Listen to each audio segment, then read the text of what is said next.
Hey guys, welcome back to my channel. It's G here. I'm sitting on a bench having a milkshake while this kid is sleeping. So I'm trying to chill outside. We'll see how long this lasts. Anyway, I wanted to talk to you guys about the Dr. Umar clip that has been going viral, telling black men that y'all need to step up, take accountability for the fact that y'all left the community a long ass time ago and y'all left all this shit on black women. Now you're shitting on us again. Guys, subscribe to my channel and let's have a little chat. Yeah. What does every woman have that starts with a V and that she can use to get what she wants? Don't know. Her voice. It's really was quite an interesting take because I think from my understanding it was surprising coming from him. I want to say this to us though, because we try to act like the way sisters treat us doesn't have a history that we are not at least partly responsible for. Let's be honest. The black woman has had to hold down the black house by herself, although imperfectly. She's had to do it by herself since the mass incarceration of black males began in the 1970s. You understand me? Most of our children are raised by a single mother right now. And it has been that way for about 50 years. So when a sister says, I don't need a man, because she couldn't find one strong enough to hold her down. In some way, I don't follow very many male-centered platforms, so I'm not quite sure. But I've seen different aspects of the clip, some of the people responding back to him and trying to still say, but black women, but black women. Anyway, it made me think about raising my son as a single mom. And I'm going to be honest with you guys, like I really thought that the men in my life, the black men in my life would step up because they loved me, because they cared to see a black boy turn into a black man. Because, you know, I grew up with this idea that you needed black men to raise a black man, right? Like that was the thing that was always said to me. I hadn't taken into account how many awful men were around me that happened to be black. And I didn't take that into account, that these men were influenced by other men. And one of the things that I think was missing, or maybe he'll talk about it later, but who knows, for the Dr. Umar clip to impress upon black men is that they need to decolonize their minds and they need to deconstruct patriarchy that they have internalized, because there's just no way that they think they can just step back into black women's lives like that. And not that I think most of them will, because when I look back again, I think about these relationships that I had with black men when I had my son, and the majority of them did not really do anything to try and be involved or present in my son's life. They weren't that interested. And I honestly think the only difference between then and now is the fact that they have platforms where they can speak more loudly about their disdain for women, let alone black women.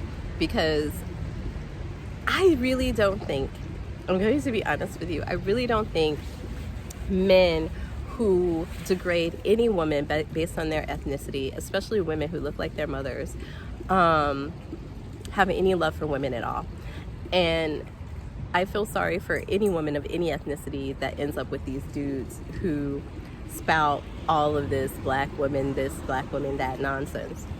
Because ultimately, every time you hear these conversations, it's wrapped up in white supremacy like rhetoric.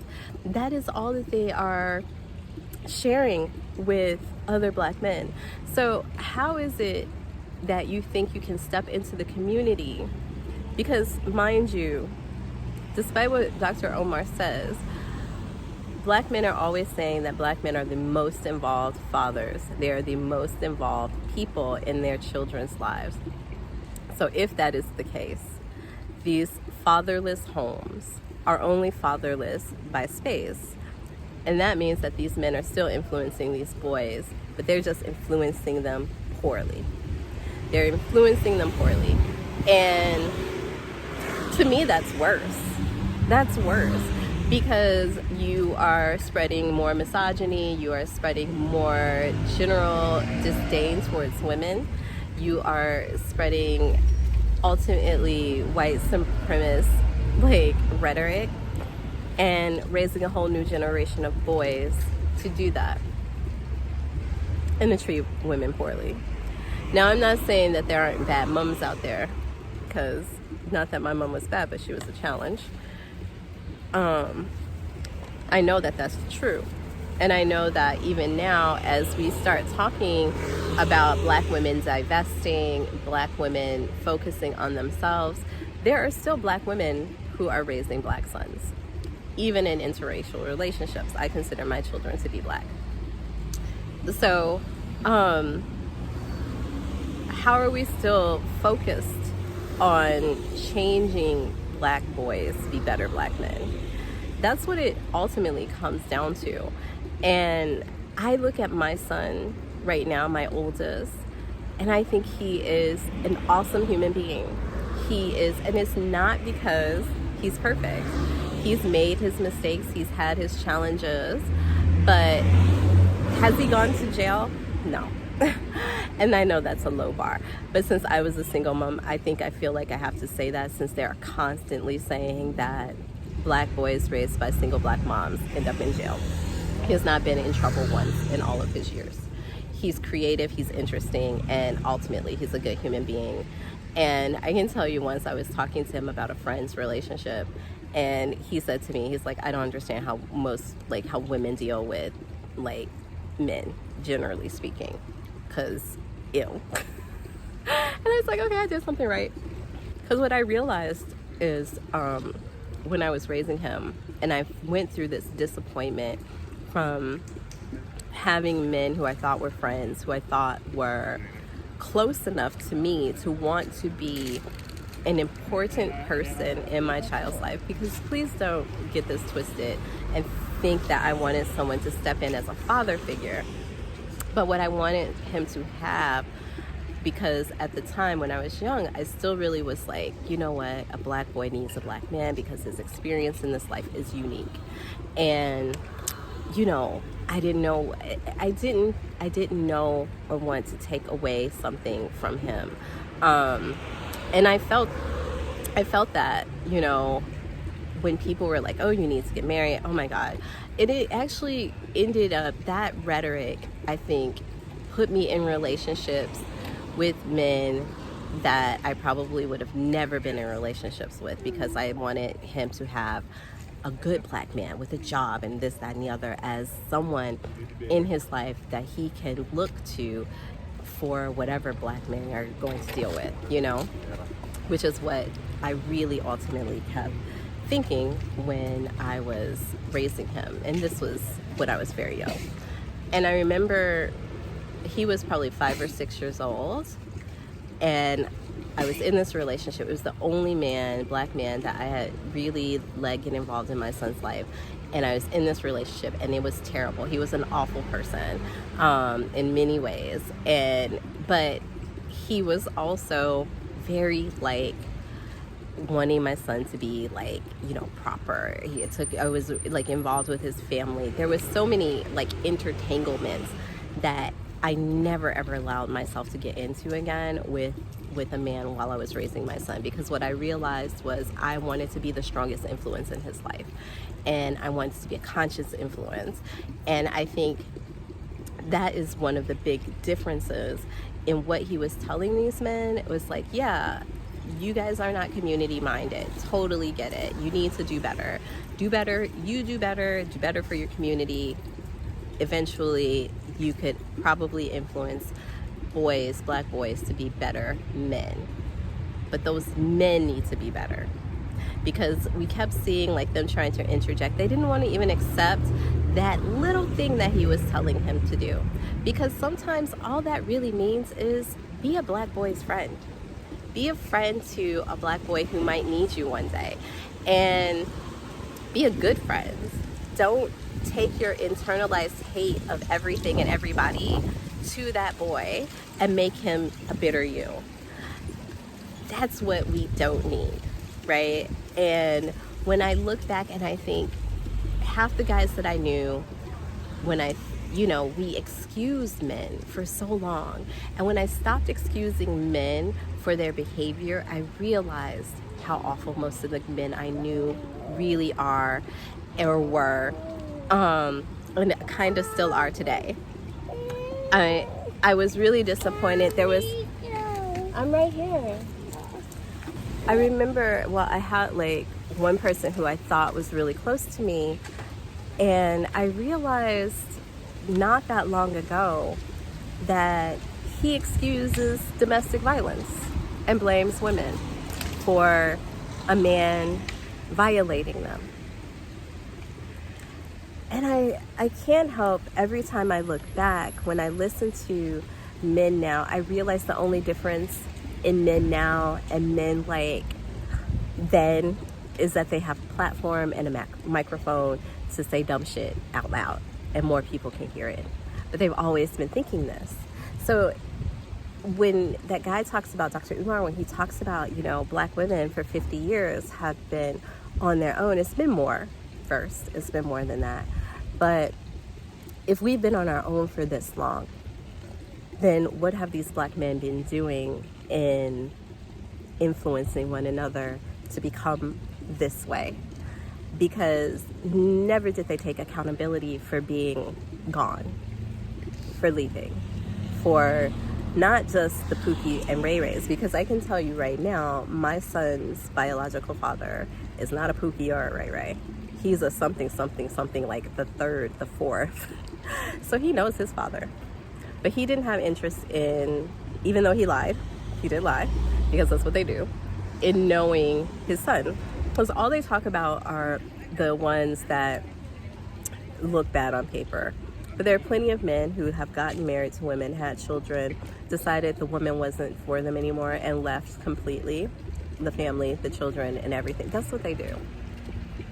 So it's not just women who are unmarried, who ends up single mothers. It's not just, women who date poorly, or the people around them aren't the greatest influences. And they end up with these people. That's not always the case, because there are plenty of women out there who did all the right things, who followed the white supremacy rules of like patriarchy and tried their best and still ended up in the same situation. So guys, I don't see the reality in what this guy is saying to these men, because even the men in the room didn't want to accept it. They kept trying to say, well, black women. They didn't want to accept it, but they don't want to accept what their mentality, how their mentality has been devolving in this way, because they would prefer to believe anything else. And I look at some of the guys that I knew. I mean, some of them are now family men. They look like they're great fathers. But as far as like the influence on a grander scale for their community, I don't know. I don't know if they have that in them. And I don't know if they realistically even can at this point, because the self-reflection, the mass self-reflection, because I made a video saying like black men, like one of my first videos, I said something about black men needing therapy, and woo-wee, you would have thought that I had said you don't even know, like I said, so I was gonna say something about their mama, but we know they don't care about her. I don't even know what, their best friends, I don't know. Like, the idea of self-reflection and accountability was such a insulting. It was an insult to them to think that they needed help in any respect. But guys, it's interesting And I'm curious to see if the rebuttals to what this guy, Dr. Umar, was telling them will actually lead to, I don't think it's going to lead to anything. I mean, I think it was a great commentary, and I think they'll forget it and they'll go back to saying, well, black women this and black women that. But yeah, it made me reflect on the men who have been around my son and how grateful I am that they were not involved, and that the ones who were actually people who taught him something, and they were not always black men. I think I had some great friends who, I look back, who taught my son how to hang drywall, how to, there was not a black man. There's only been one or two black men who I became friends with as adults who were influential in some way, through their energy, through their presence when they were around, through their conversation, that I can say, like, my son will recall something that they said that I don't even remember, and I realized those were the people who gave him tidbits of insights. But it wasn't the people who I thought were around me for a lifetime. Most of the men, even in my family, were not that involved. So yeah, it's been like this for a really long time, and I recognize that some of us are lucky not to have their influence because they have not deconstructed the things they need to deconstruct in order to raise mentally, emotionally, and spiritually aware, awakened, and better human males. Guys, subscribe to my channel, and I look forward to talking to you guys in the comments, and ciao ciao for now.